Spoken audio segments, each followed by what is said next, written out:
We are now going to cross the threshold into that sacred space of exploring the archetypes of humanity, which are the roles that you play in your families, in your companies, in your communities, but also the roles that exist within you and those conversations and relationships that are happening that define your journey. This is going to be your primary archetype. It doesn't mean that you don't have access to the other three.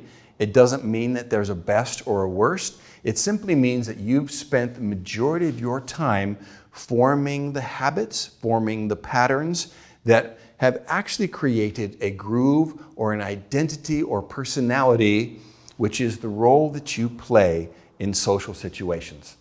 Most of this was determined before the age of 7. And the Jesuits say, "Give me that boy till age 7 and I will give you the man." Whatever house you're in, pay particular attention to the diagonal. These are the people that are the opposite to you. They're the ones that are therefore going to complete you. When we look at long-term partnerships, and this is either personal or professional and over 10 years, these are the most successful, resilient partnerships in people's lives. Over 90% are going to be diagonal. We are designed as humans to be able to partner well with the people that complete us. So take particular care and good notes when we are unpacking the diagonal quadrant. This is the house of the magician. This is that shadowy place that are filled with people who, instead of acting immediately, are going to sit back and they're going to watch. This is the magician. These are the people who are the analytics. They're the synthesizers. They're the ones that are going to be able to sit back and gather information, and they're going to eventually implement something that is absolutely unique to their quadrant. The magician is not just a smart person who has information and is nerdy and reads books. The magician is actually the craft person of dreams. They're the ones that create the magical sword that creates the king to be able to manifest their kingdom. The magician in the story of Camelot is Merlin. And the little known fact about Merlin is that he is actually the one who crafted Excalibur and put it in the stone that King Arthur could find and empower King Arthur to be able to manifest the dream that was Camelot, that was the Round Table, that was the Holy Grail. This is the reason why we keep telling that story, because it's a metaphor. And in today's world, that magical sword is called a business plan. It's called a grant. It's called an app. It's called an edit. It's called all of these other things that make dreams into a reality. The house of the magician does this. However, there's a tremendous amount of gold in that power, but it comes from shadow. And the shadow is, for all of you magicians who identified in that house, is the fact, if you ask yourself, how often do I have all the time and all the resources that I need to create that flawless outcome? And your answer is inevitably going to be never. Because the world doesn't run at your pace. The world runs at king pace. Because kings are the ones that push the tempo. And kings realize that to be able to create, they are going to have chaos. And they surf in those waves that the magicians drowned in.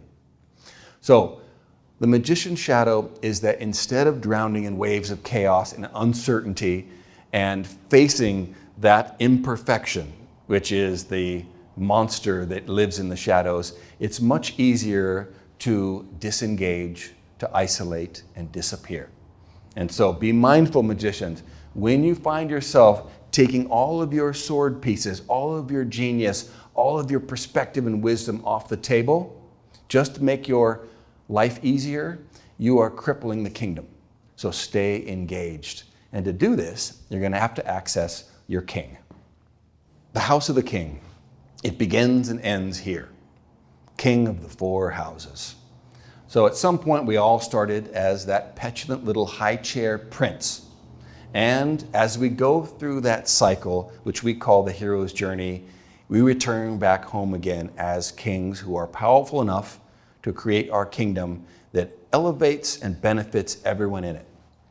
So the king is the house that sits high struggle, big engagement, and also high connection, which makes you, if you identified as this king, it makes you somebody who is highly engaged and activated and curious about many different things.